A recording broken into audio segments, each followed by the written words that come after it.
Hello everyone, today we are going to be doing a budget deck tech commander for Yennett Cryptic Sovereign. Yennett is a 5-mana, 3/5 Flying Vigilant Menace Legendary Sphinx. Whenever Yennett attacks, review the top card of your library. If it has an odd CMC, you may cast it without paying its mana cost, and if it has an even CMC, you just may draw it. So we're going to go right into the big part of the deck. We are running 36 lands. We are not running any special lands other than like basics, because it is a budget deck, it is an early brew. So for now, we have all the scry lands. Basically, it's going to enter tapped, it's going to scry us one. So since Yennett really relies on a lot of like top of the deck manipulation and kind of stuff like that, just to be able to see if we can swing into something big and something we need, these scry lands are really going to help us get there. There's a lot of scrying in this deck, a lot of top deck manipulation, just to basically have Yennett as our win con. Then also we have all of the check lands. They're just kind of good, especially in Commander. They're very good for budget brews, and I think they're basically just dual lands that are going to enter for budget. You know, they're not going to have the type Island or Swamp, but when you draw them, they're just going to be a quick, fast duel that'll most likely enter untapped. And then we also have all of the bounce lands. So basically, it's going to enter tapped. When it enters, return a land you control back to its hand, and then you can tap it for a black and a blue. They're very good budget cards. They're not really great in like any kind of competitive or anything like that, but I think they're very, very good when you're dealing with budget, and especially since Esper decks and Yennett is kind of a slower deck, it's going to help us get there in the end. So now, in no particular order, I just want to go through and talk about all the cards, why they're good, why they're in there, and, you know, just kind of the purpose. So, we'll talk about Ghostly Prison. Ghostly Prison is a 3-mana enchantment. Creatures can't attack you unless their controller pays 2 mana for each attacking creature. Basically says token decks can't attack you. Again, since we're most likely going to have Yennett as our one and only body for a lot of the time, we kind of can't really deal with aggro decks. And this kind of card is really going to help us prevent aggro decks from attacking us. Because I think if an opponent has like 10 creatures, they're not going to want to pay 20 mana to, you know, deal 10 damage to us. It's just not a worthwhile rate. Next, we will have Telling Time. Telling Time is a 2-mana instant. Look at the top 3 cards of your library. Put one of those cards in your hand, one on top and one on the bottom. So, Yennett relies on the top of the deck. So basically, it's a weird Sensei's top effect. Look at the top 3 cards, put one in your hand so you're drawing, put one on top so you can cast it when you attack with Yennett, and then one on the bottom for assuming you have like a bum card, like a land or something you don't want. Mortify. Just some kind of quick removal. Nothing too special. Destroys target creature or enchantment. A lot of problematic creatures in Commander. A lot of problematic enchantments in Commander. And just being able to pop one of them at instant speed. Really good. And especially for budget. I mean, ideally, we'd like to have Anguish Unmaking. But I don't think for the rest of the video we will talk about strict upgrades or anything like that. We'll just kind of talk about everything in a budget sense. This deck does cost roughly around $200 if you did want to build it from scratch. Thera Avatar. 7 mana. XX. X is basically your life total. We start in Commander. This is a 7 mana 40/40. And then when it's put in at anywhere, or the graveyard from anywhere, you just shuffle it back into our deck so we can tutor it up if we want. We can cast it again. We're basically always going to have a big body. So basically, that's really all it is a big body. It's a 7 mana 40/40 that Yennett can just kind of get us for free. Swords to Plowshares. Exile target creature. Its controller gains life equal to its powers. For 1 mana, permanent removal of a creature, especially in Commander. Very, very good. And it's only 1 mana. You can't really go wrong with it. Akroma's Vengeance. We do have a lot of nukes. And the nukes kind of are because Yennett can't deal with aggro too well. Again, Yennett is like our only creature. So Akroma's Vengeance, 6 mana. Destroy all artifacts, creatures, and enchantments. It's going to hurt our stuff, but most likely we're really only going to want to cast this, assuming like our opponents have way too much going on. That's really why anyone would cast a nuke in Magic anyways, is like, if your opponent has too much stuff going on. And then as a little added bonus, we could always just cycle it and draw a card. Aqueous Form. So basically, ideally, you only want to ever equip Yennett with this. So 1 mana, enchant creature. Basically, Yennett cannot be blocked. And then whenever Yennett attacks, scry 1. So basically, the way you want to stack these triggers is you go to combat, right? You then stack Yennett's attack trigger, and then you stack the scry trigger on top of it. So basically, you can decide as one final, do I want to cast this top deck manipulation. If you like it, leave it on top and cast it with Yennett. If you don't like it, put it on the bottom and hope you get something different. And either way, just making her unblockable is very, very good. The Magic Mirror is sometimes a 9-mana artifact. Costs 1 less for each instant and sorcery in her graveyard, and that's why I say kind of 9 mana.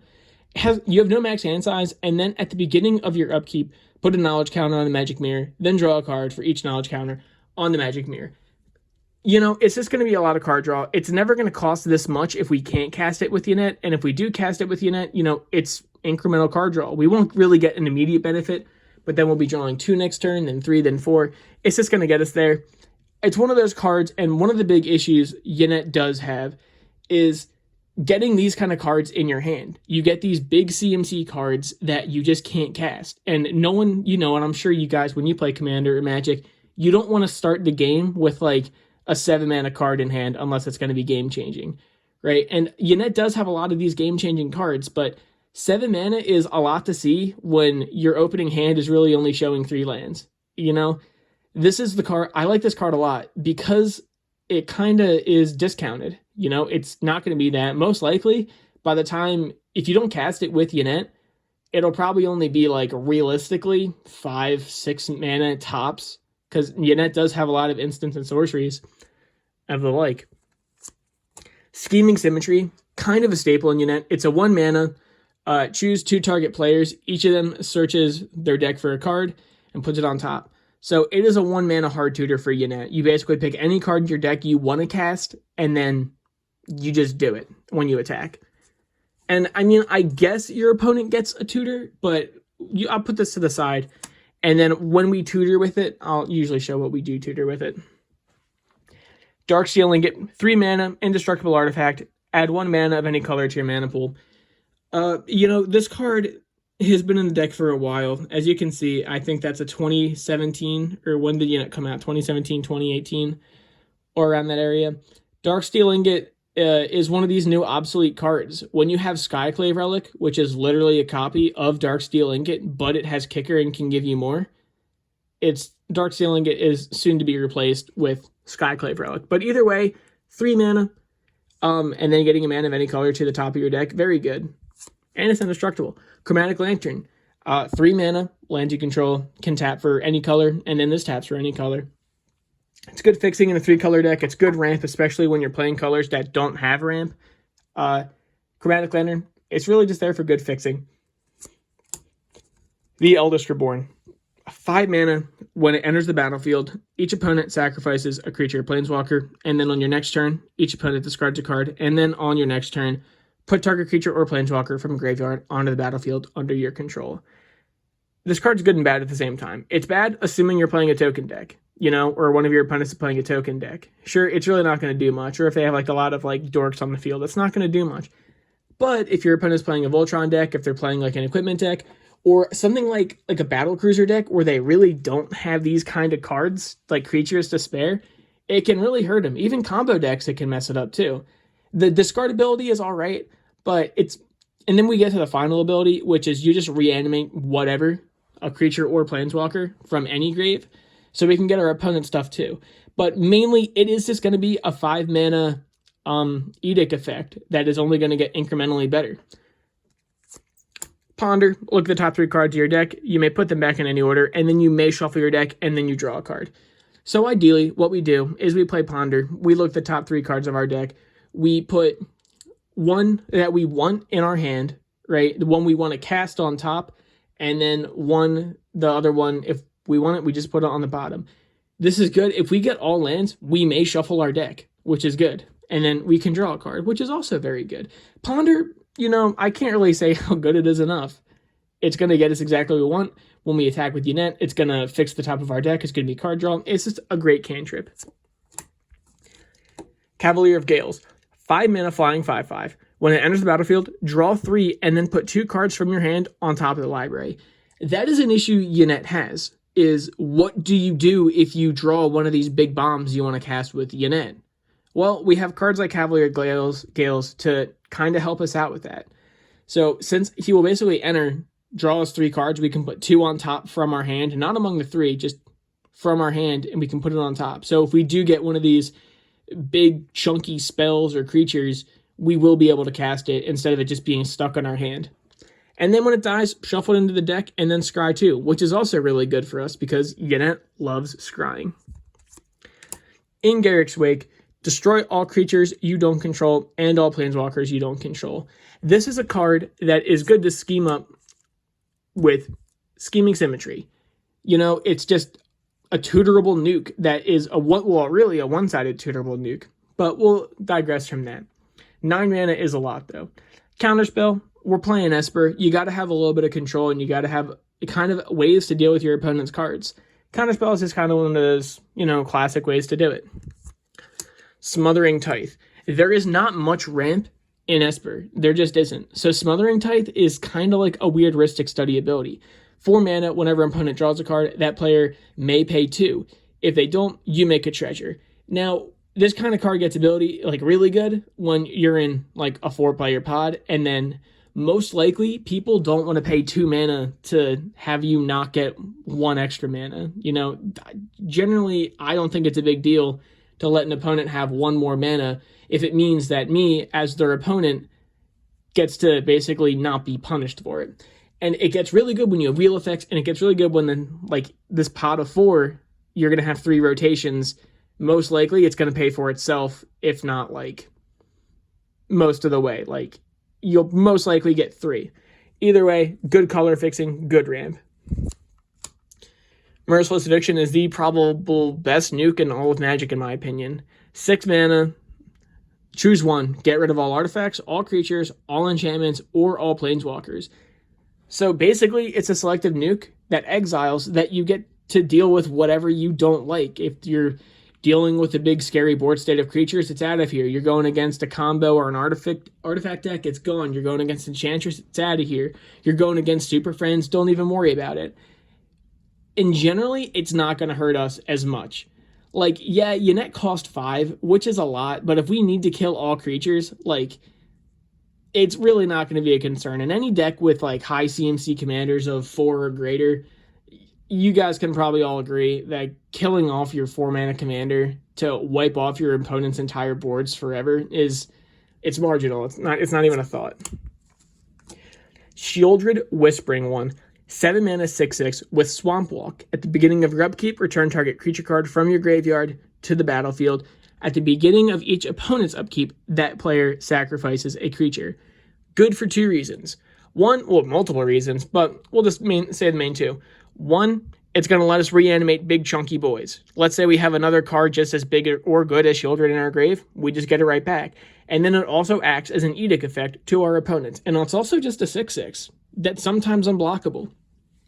Shieldred is just one of those cards that where it's it's just very good. It does so many good things that it's hard to it's hard to give it any flack.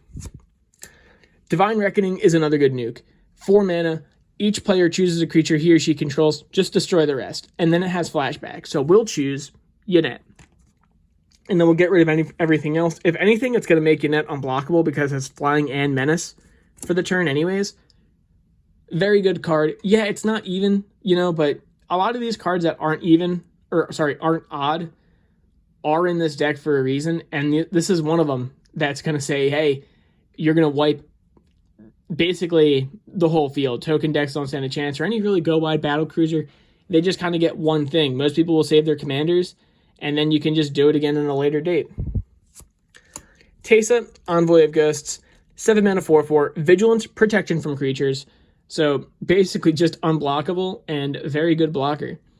When a creature deals combat damage to you, destroy that creature. You put a 1/1 Black Spirit creature token with flying into play. So basically, it's No Mercy with upside.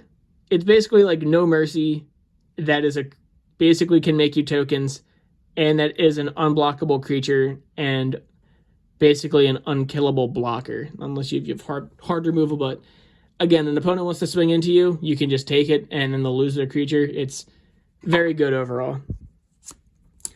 Portent, 1 mana, look at the top 3 cards of target player's library and put them back in any order. You may have that player shuffle their library, draw a card at the beginning of the next turn's upkeep. Weird card. You can target any player, so if someone's scrying a lot to their top, you can deal with it.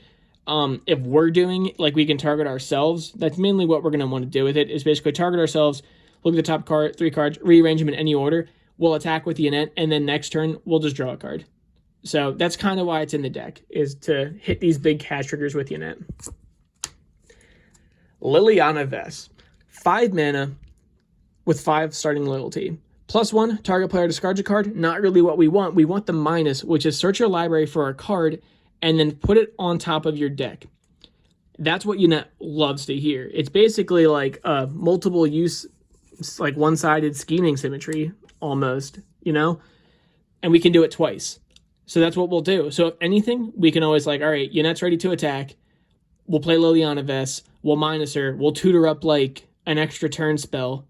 And then we'll go to, so basically free combat, and then we'll tutor up another thing, and then it can chain off itself, make our opponent discard cards. It's good for getting in damage. It's good for setting up boards. It's just good overall. The ult is really good. Put all creatures from all graveyards on the battlefield under your control, but that's really not why we're using it. We're just kind of using it for that hard tutor ability. Entreat the Angels. We can't really run a top deck manipulation deck without running any kind of miracle.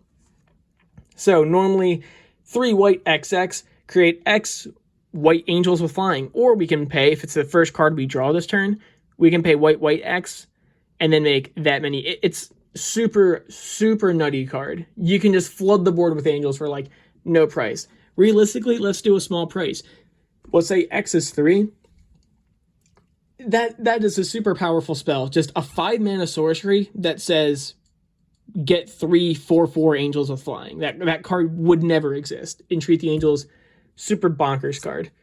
Commander's Fear, just good ramp, good color fixing, and then it's also just good card draw if you need it. Approach the Second Sun is a silly little win con.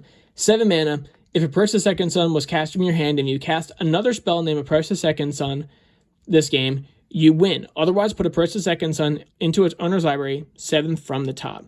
So basically how this card's going to work is we will cast it using Yennett or whatever, however we would like, and then it'll go 7 from the top, and then using our top deck manipulation, our scrying, our tutors, whatever have you, we'll eventually draw it, and then we'll cast it, and then we'll just win the game. It's super, super simple. It's just a quick little meme, you win the game effect all at once. Chromatic Resonator, 2 mana, artifact, pay 2, tap it, copy target triggered ability you control, and you may choose new targets. Yennett is a triggered ability, so we will go to attacks, we'll have this ability on the stack, we will tap Chromatic Resonator, and then we'll just do it again. So basically just doubling up on Yennett's triggers. Ashiok, Dream Render. 3 mana, 5 loyalty. Spells and abilities your opponents control can't cause their controller to search the library. So it shuts off on your opponent's tutors and things like that. But the main reason we run it, aside from that, like the other half, is -1, target player basically mills 4, and then exile each opponent's grave. So if we have any kind of Reanimator or Moran or just kind of grave deck in general, this is a good way to fight it. And it also helps against combo decks or people trying to tutor up answers to problems that we may have. It just kind of hurts them. Plus the mill 4, not even a bad ability. And also it hits each opponent's graves. So very good. Orzhov Signet, not going to talk too much about it. 2 mana rock, that's really all it is. Good filtering.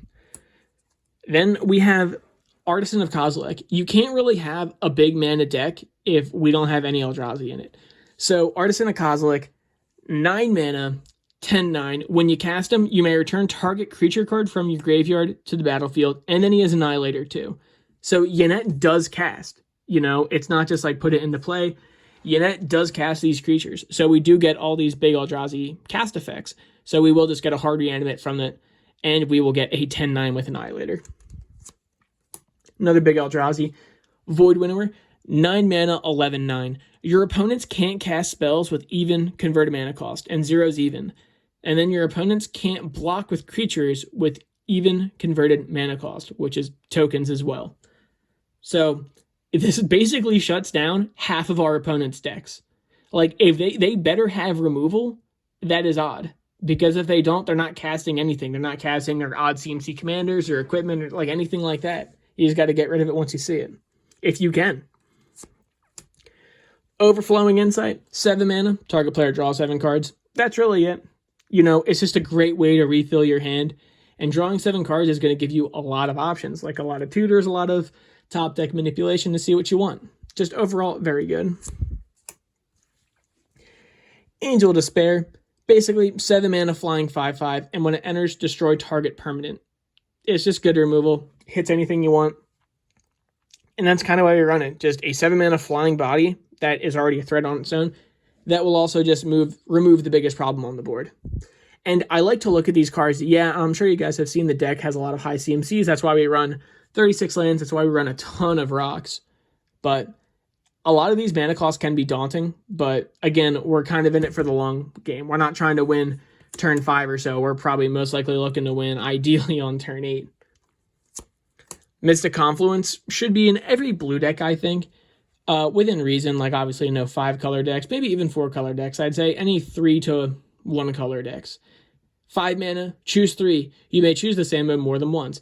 Counter target spell unless its controller pays 3. Return target creature to its underhand. Draw a card.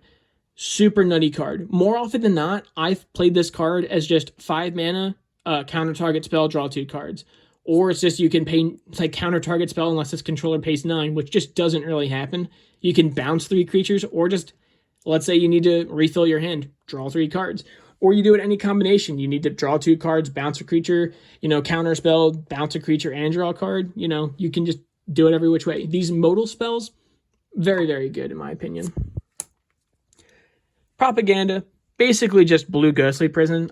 Each turn, each creature cannot attack you unless its controller pays an additional 2 for that creature. Basically just de-incentivizes our opponents to attack us. We're not going to have many creatures, and this will basically make our opponents not want to spend their mana just to kind of get in at us. Terminus, another miracle card, another nuke. 6 mana, put all creatures on the bottom of their owner's library. Miracle 1, so if we have a big issue, we can just cast it.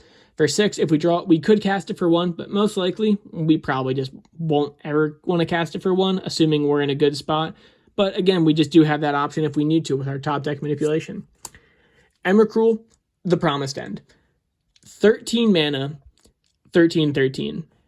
Emrakul, the Promised End costs 1 mana less to cast for each card type in your graveyard. So even if it's in your hand, similar to Magic Mirror, it's never going to cost 13.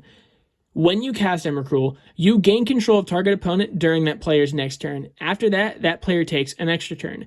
It is a flying, trample, protection from instants. This was the card I had in mind when we get Scheming Symmetry. So basically what this does, we will cast Scheming Symmetry. We will tutor up Emrakul to the top of our deck. And then our opponents will tutor up whatever they want to the top of their deck. We will then attack with Yennett. We will cast Emrakul, and then we will just take their turn and then use whatever they tutored up to the top of their deck to try and ruin their day with it.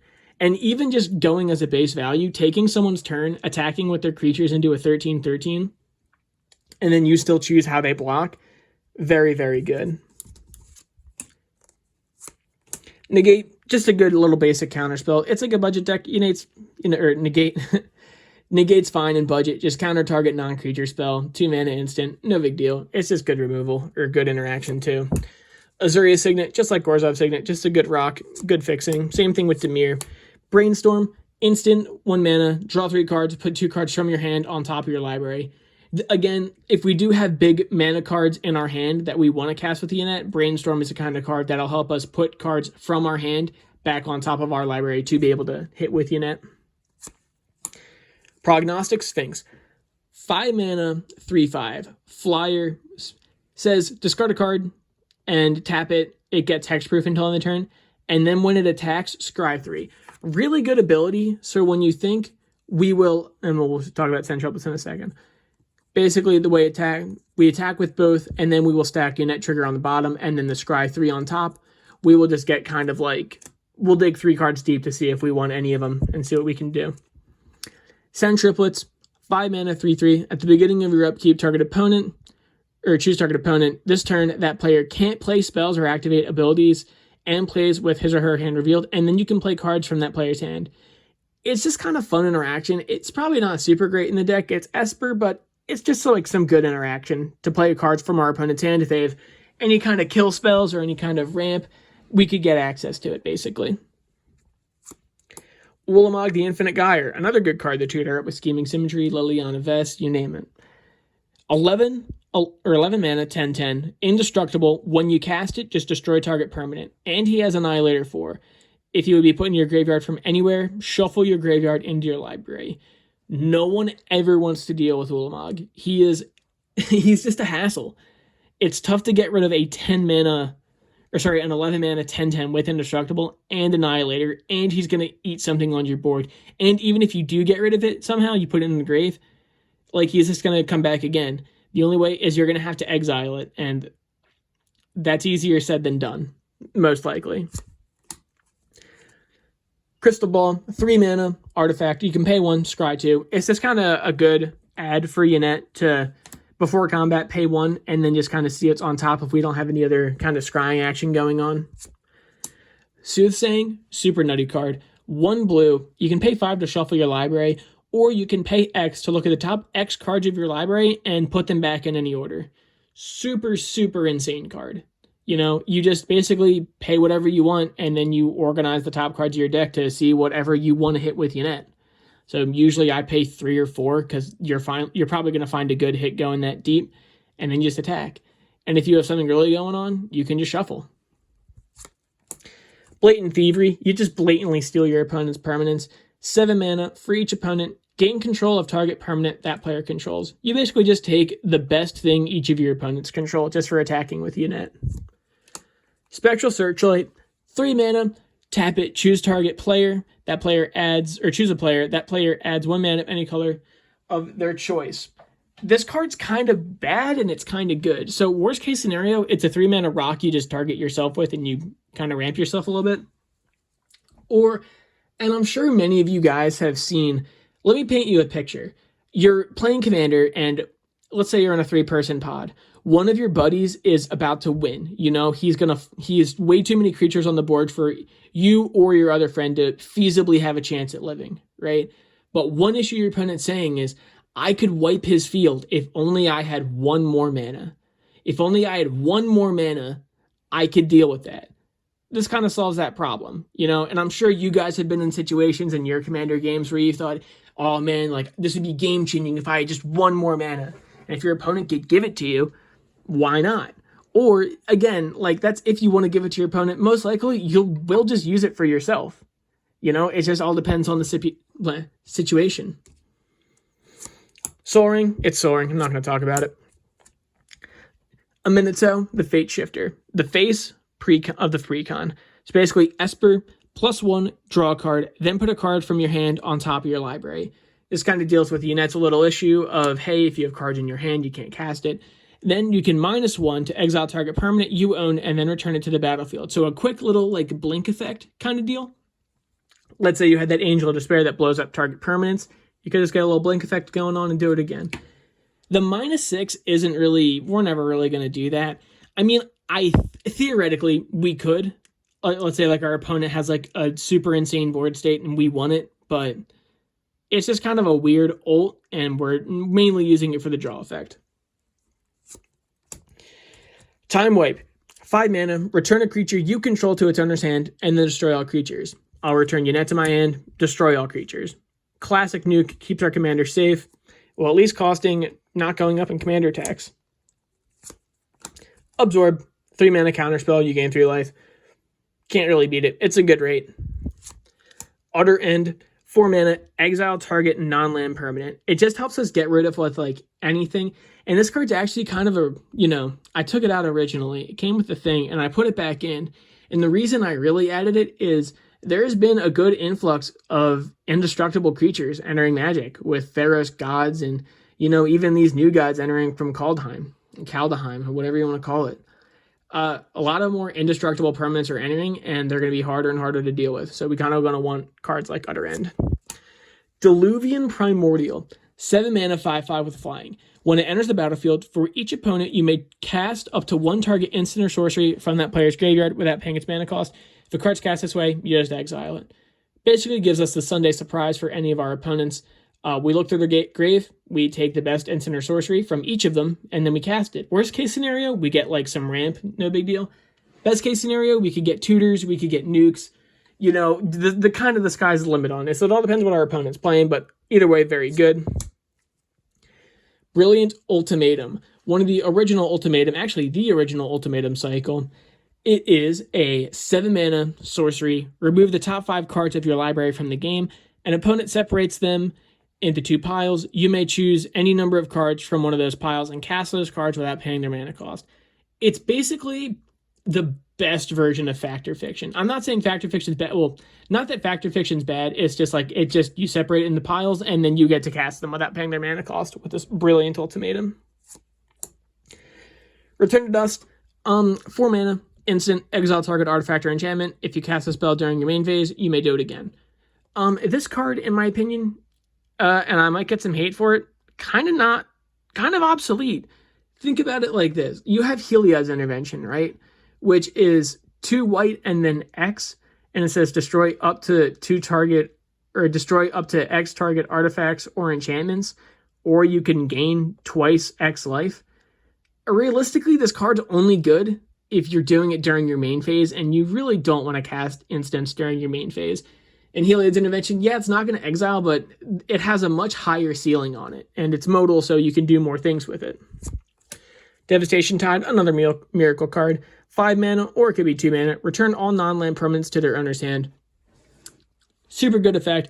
We usually don't have many permanents on our field at a time. Ideally with Yennett, we just kind of get out these big creatures, and then we have these big bodies constantly slamming in for abilities. But if your opponent's popping off, they're going out, you can just kind of take care of it all at once. A big bounce spell. Mold Drifter, just a classic draw 2 cards. We could do it for 2 mana if we want. We can cast it with Yennett for 5 mana. If we even use a Minato, we could blink it. That'd be a good blink target to just draw more cards. That's really all it's there for. Nothing too special with it. It's just good card draw. Runescar Demon, 7 mana, 6/6 with flying. When Runescar Demon enters the battlefield, search your deck for a card. Just put it in your hand. It is a 7 mana tutor that comes with a flying 6/6 body. That's really all it is. And that's really all we use them for, is we cast them, we put whatever we want in our hand. And that's really it. Mystical Tutor. Search your deck for an instant or sorcery card, reveal that card, shuffle your library, and put that card on top of it. Again, it's kind of like Scheming Symmetry, but only for instants and sorceries. If we just kind of take whatever we want, whether that be, like a Blatant Thievery, or an Approach the Second Sun, or whatever you want, we just kind of put it on top, and then we cast it. Temporal Trespass is an 11 mana extra turn spell with Delve. So late game, let's say we can cast it with Yennett or whatever, we could just get rid of our whole grave and take an extra turn for 3 mana. Or we could just attack with Yennett and then take a whole extra turn for free. It's really all it goes to. Sigiled Starfish is my favorite starfish, and maybe the only starfish in Magic now that I think about it. 2 mana, 0/3. Tap it, you just scry 1. It's just kind of one of those, it's like Crystal Ball, right? You just kind of do it during combat, or before combat rather, or on someone else's end step or whatever. It's just top of the deck manipulation. Final card, Extract from Darkness. 5 mana sorcery. Each player puts the top 2 cards of his or her graveyard. Let me restart that. Extract from Darkness, 5 mana. Each player puts the top 2 cards of his or her library into their graveyard. Then put a creature card from a graveyard onto the battlefield under your control. Super good card when you think about it. 5 mana, everyone mills 2, and then you take the best creature out of anyone's graveyard, excluding the 2/1s. You can still do the 2/1s, you can get anything though. It's just you take the best creature in anyone's graveyard and you put it on the battlefield. And that is the whole deck tech for Yennett Cryptic Sovereign. That's the end of the video. Please tell me what you guys think of the video, what you think of the deck list, what you would add, change, what your deck lists are like, if we have similar ones or vastly different ones. Again, I love hearing from you guys. Remember to like, comment, subscribe, and then do all that good stuff. And I will see you guys next time. Have a good day.